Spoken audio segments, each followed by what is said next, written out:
hands?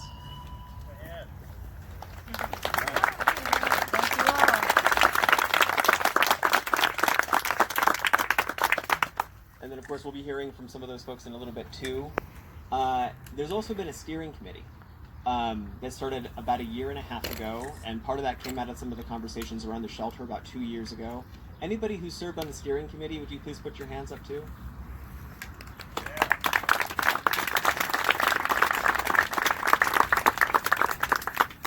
And really can't thank these folks enough. Folks on the steering committee actually purchased the property that we're standing on and donated it back for this purpose. People have been working monthly meetings, or sometimes more frequently than monthly, to try and make sure that the ball keeps rolling and things keep happening. Everybody on the committee has donated money, in addition to time and ideas and energy, and really tried to make this a community project. It's not a couple of people who are doing it, by the seat of their pants. It's really at the peak. I think we had 35 people attending some of those steering committee meetings, and really wanting to make this a community-owned project. We want to see the success of this project reflects the success of our community, and we're very excited about how this is progressing and how this is moving forwards. I could talk a long time about this, but I'm not going to.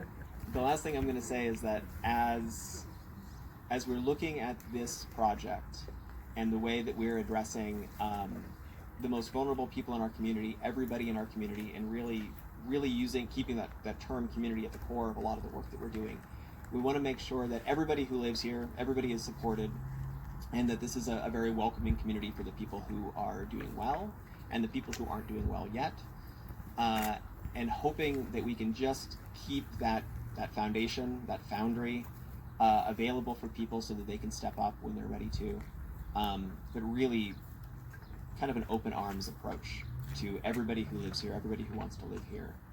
Thank you all for coming down. And then the last note is just that as All Care looks at a dedication to health and wellness in the community, this is a core piece of that type of work.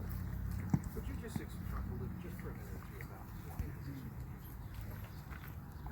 Oh, sure. Okay, so why does this make sense to do financially, was the question. It's a lot easier to stay healthy than get healthy. Anybody ever tried to lose weight? That's it's a lot harder than not losing weight. And so that's kind of a glib example, but it's also a lot easier to be warm than to get warm if anybody does snow sports. And that's true with all aspects of your health. Staying at Foundry Village will be a lot cheaper than emergency department visits. It'll be a lot cheaper for the community than law enforcement engagement or stays in prison. Helping people address mental health issues or addiction issues in the short term might be more expensive for those direct encounters, but long term it will be a lot cheaper. And it will also take pieces of property like this that aren't being used and put them to use in the community, not only for that social benefit, there's an economic benefit there too. The dollars, I think, mean a lot to a lot of folks when you look at how you're addressing things in the community. And it certainly does. It also frees up room at the emergency department for folks that are suffering a crisis that can't be prevented other ways, broken arm, broken leg. Has anybody used the emergency department in the middle of the night? So I have 3 small children, and I occasionally end up at the emergency department. It always seems to be about midnight on a work night. But especially in the winter, the emergency department ends up serving a lot of needs that it's not intended for. And we have a lot of programs in the community that help pull some of that aside. Down the street, the sobering center is helpful with redirecting folks that might be going to the emergency department or other services that could use a lighter touch instead. I think the Gospel Rescue Mission has probably been helpful with that as well. And this is going to be another key component. And then noting, of course, that we're not done. This is a transitional housing program, and one of the things that we're going to need in our community are homes for people to transition into. And so this is a really important step, and it's been big to take, and we're still taking this step, and we need all of your help to do so. But yeah, even once this is done and done well, we still will not be done. I can babble a lot. I'm going to stop that now.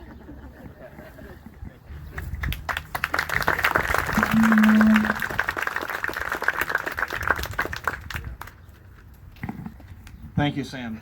My name is Chad McComas. I'm the Executive Director of Rogue Retreat. Rogue Retreat will be the organization that will oversee the village once it's built.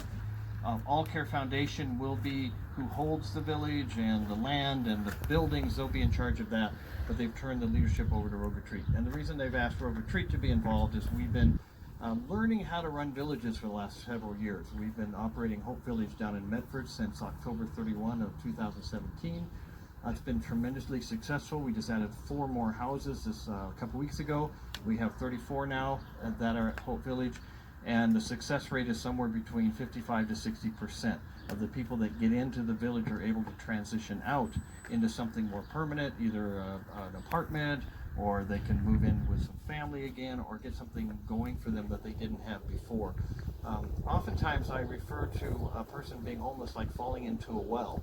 It doesn't matter how they fall into that well, they cannot get out on their own. We can stand at the mouth of the well and yell down all day long, get a job, clean up your life, do something, but when they're in the bottom of that well, they're at the point where they can no longer pull themselves out. So somebody has to come along, pull them out, put them back on solid ground, and now they can begin to rebuild their lives. And we find that with a proper surrounding, with great teams and case management, these people can be very, very successful. And where at one time they were maybe drawing off of society, they can get jobs and they can give back to society. And that's what we're all about. We see Foundry Village doing the same thing here at Grants Pass. These 17 little houses will be a gift, a life gift for the people that get into them. And with the proper setting, they can move out of there and move on back into settings in society where they need to be. There's an ancient proverb that says, hope deferred makes the heart sick.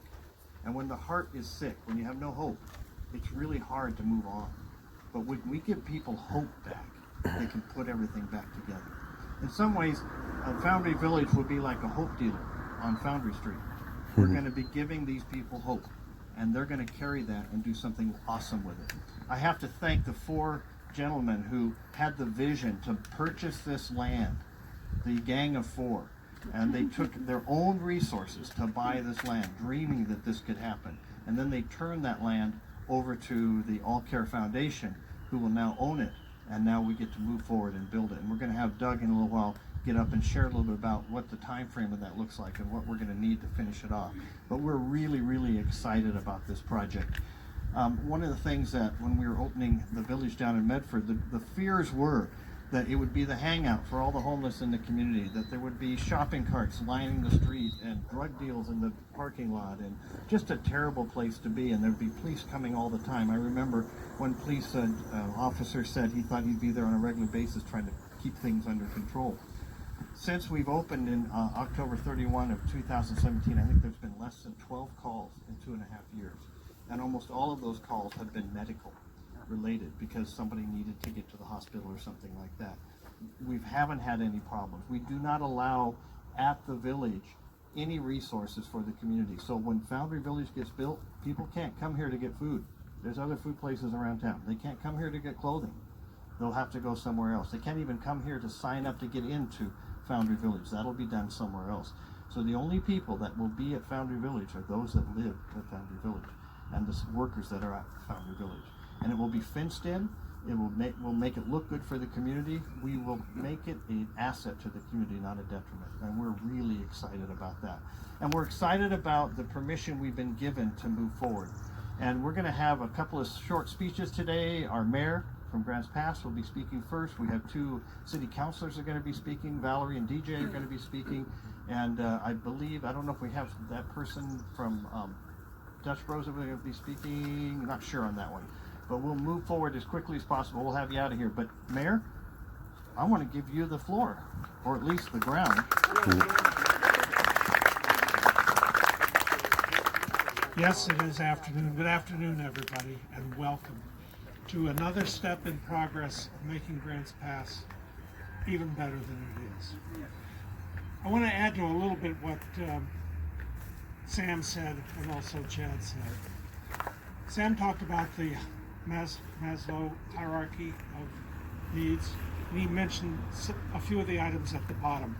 But the one that he left out, which I feel is very, very important, is security, safety. One of the things that Foundry Village will do is provide these people with a sense of safety and protection that they don't have living under a bridge or under a bush.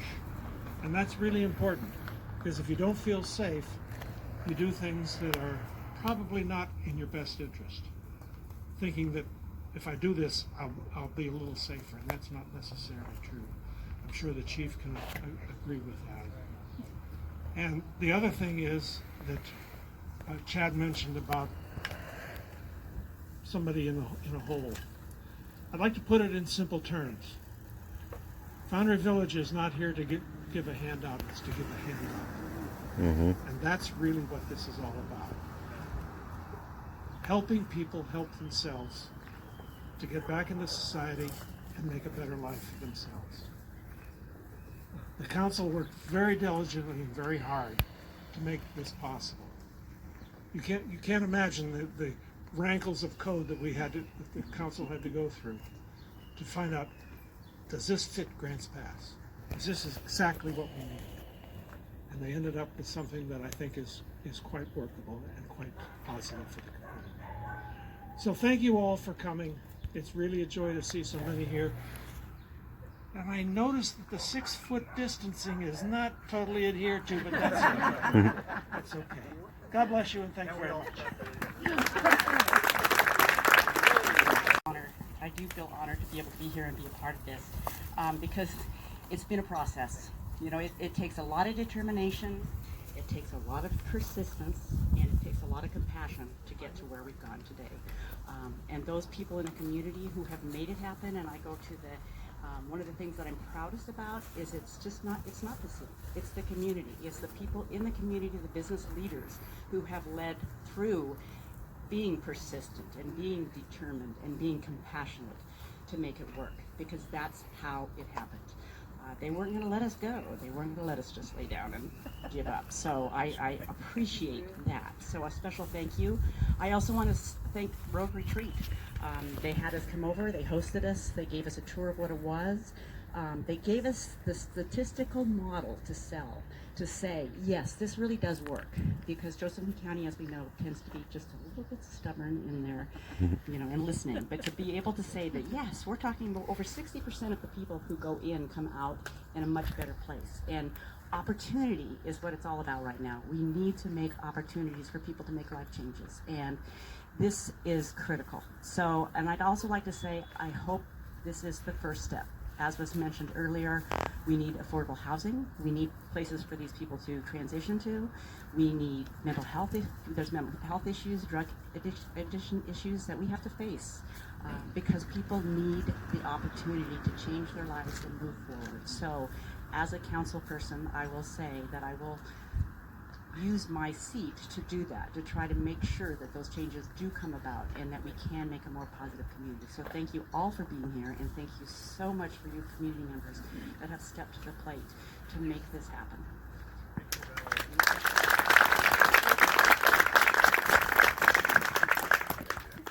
Thank you, Bella. I'm DJ Fazer, City Councilor of Ward 3. Thank you for everybody for coming out here. This is a monumentous victory. I'd like to thank Rogue Retreat, the Gang of Four, all the partners involved with supporting this. I perceive this to be a win for the community. Very proud to be a part of the council that was involved with allowing this to happen. There was some hurdles involved, but we overcame, and here we are at the groundbreaking ceremony. I couldn't be more proud. I have a young son in this community, and I'll be proud to tell him one day that he lives in a community that he can be proud of, a community that will help the people in this community that need assistance. Thank you all for coming.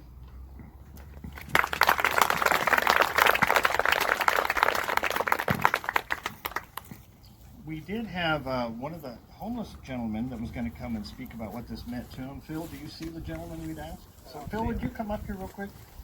Phil was overseeing the warming center this year, and I wanted him to just share his perspective of why this village is so needed. And Chris, you can join him. Come on up. You two guys ran this thing, so come on up. As Sam had said earlier, we had the privilege of working with UCAN. What a wonderful organization. to actually run this warming center this year. And what started, as Sam said, 18 days, ended up to be 78 days that we ran that center. And we just fell in love with the people here in this community. And Phil, maybe I'll let you just share that quickly, and then you've got a person that wants to share. Yes, thank you, Chad. We had 260 people, homeless people, who spent at least one night at the warming center. We turned away, unfortunately, 261 people, so there definitely is a need. We helped people with their essential services. There's quite a few people in the audience. Would you raise your hand if you were a volunteer or you worked at the warming center? It was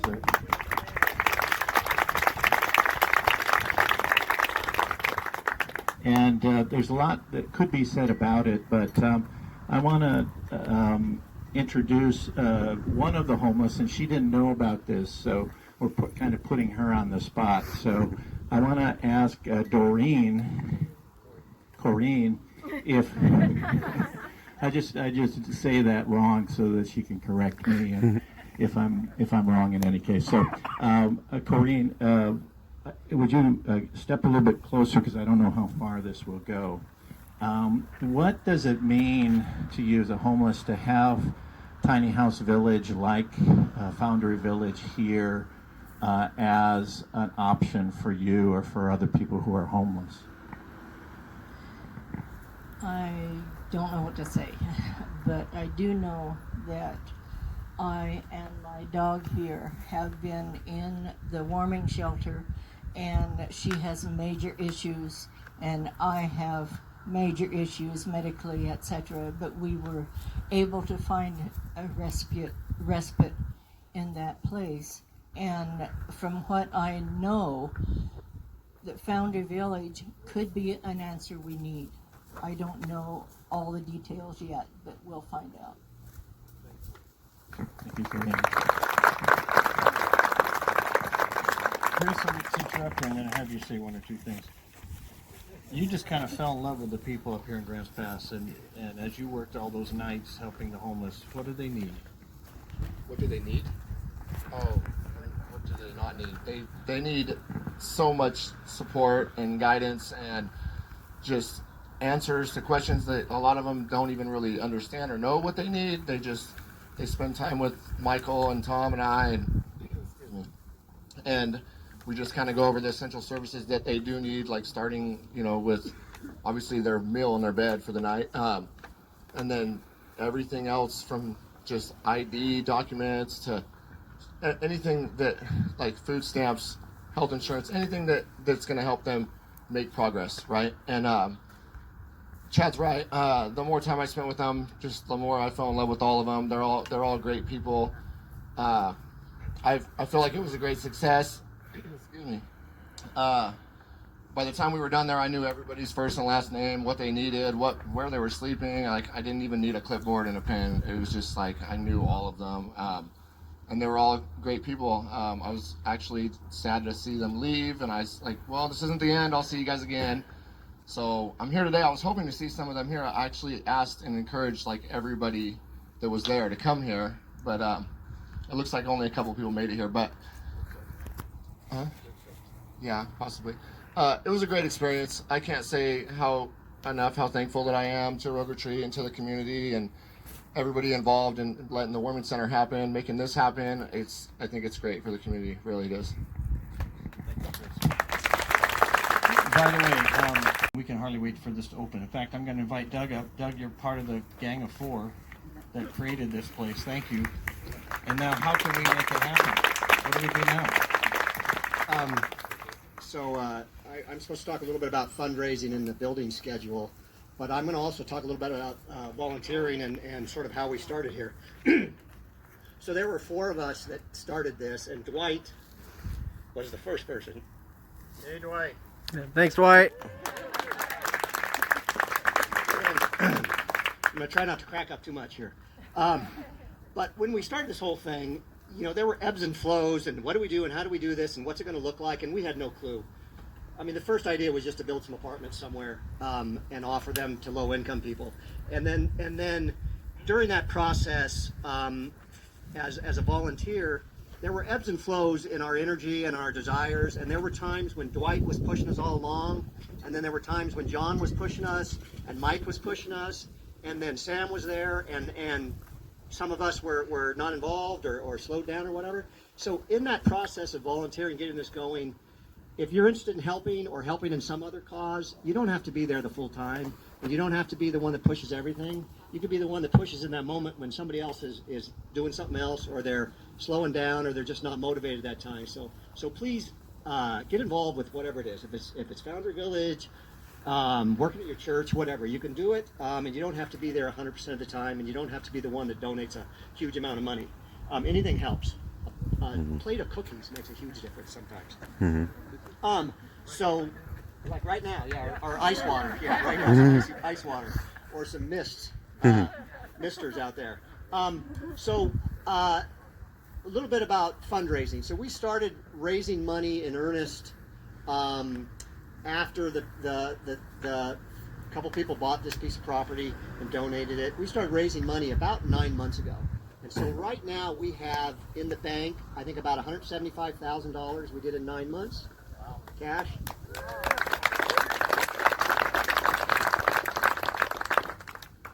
We were just awarded 2 grants incoming, and I think another one strongly pending for a total of about $50,000. So we're going to be at about $220 in a month or two. And there's been a lot of $5 and $2 and $1 donations, and that really makes a difference. Even though the big grant dollars really are helpful, and we work hard to get those, we need everything we can get. We're going to try to sell bricks at the growers market in the near future, where if somebody wants to have their name on a brick on the walkway, they can. And then larger bricks for maybe a family name or for some message or something you might want to put on there. And we're taking donations obviously we take donations anytime we can get them. So as far as the building schedule and construction, so just a little bit of a briefer. This, where I'm standing, is the parking lot. Over here, behind the 2 tables, back a little bit, there's a concrete stake, a metal stake in the ground. It's about 3 feet tall with a ribbon on it. That's the front corner of the community building. And then the community building is on this side of that whole thing. And then if you go back to the pine tree back there, that's about where the tiny houses will start. And the tiny houses, if you probably all taken a pass by the drawings, you probably see they're all kind of in line, and they're really duplexes. And the better way to describe them is as a detached bedroom. They won't have any plumbing in them. That saves on costs, and it also encourages the residents to go to the community building, where they both will sort of relearn how to be social and how to engage with each other. When you're living on the street and you're homeless, you kind of learn to be a little bit off and away from people. You learn to be a little bit, you got to protect yourself, and so to reintegrate back to society, a person needs to kind of relearn those things. So they come to the community building, they do their bathroom stuff there, they'll do their laundry, their kitchen, and all of that stuff, and that has a lot of positive effects in this whole thing. Again, the tiny homes won't have any plumbing, but they will have electricity for a light and a plug and a heat source. At this time, that's our plan, to have a heat source in them. This back property is hopefully phase 2, so our property is long and narrow, and then hopefully we'll gain access to the second half. So from the corner of the cyclone fence here, straight back would be the second half of the property. We'll hope to gain that in the next 6 months, gain access to that, and then that will be theoretically phase 2 if we can get that far. So our building schedule, right now, the architect and the engineer are working on the drawings, and hopefully they'll be done in about 15 days or so, 20 days, and those drawings will go to City Hall, and then we'll start going through the building permit process. And then hopefully then that puts us at some time about mid-July, where we'll be able to scratch the ground with a tractor and start digging out here. But between now and then, we're going to ask people if they would be interested in helping to break ground, helping to create a photo opportunity for us and symbolize working on this property and moving forward. Grab a shovel, and we're going to dig a straight line basically between the 2 stakes over there. And if we can get enough people with shovels, we have some shovels for the mayor. The other dignitaries. Got some special shovels for you. One lunch, Chad. Yeah, do you want to come back up here a little bit? For the big donors? Yes, it's for the big donors. I'm not sure who they are. Yep, we got any out here. They're out here somewhere. Then we'll all, maybe if everybody grab a shovel, we'll go over there and dig a little bit and get a photo op. Yes, and if you're interested in making a donation, Chad is always very good at passing on an envelope whenever we have a meeting. Passing around an envelope for donations. We're not going to pass the jar, but we have a jar over there if anybody's willing to put some money in. And we also have forms if anybody wants to take a form home and write a big check. That'd be lovely. Thank you. Yeah. Everybody grab a shovel.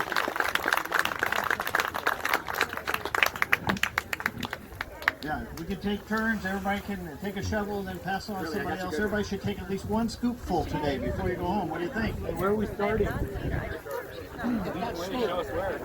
This is the groundbreaking of Foundry Village here in Grants Pass. Are you liking it so far? This is it. Good. There goes the dirt. Well, I hope you'll get over to Grants Pass as often as I ask you. Is that working for you? Good. Thanks for spreading everybody out. Only You're rocking it. I love you guys. good. You should. I promise. All right.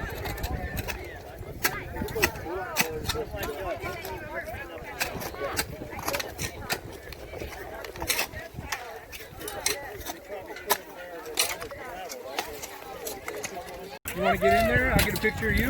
Yeah. All right. Super cool. Here we go.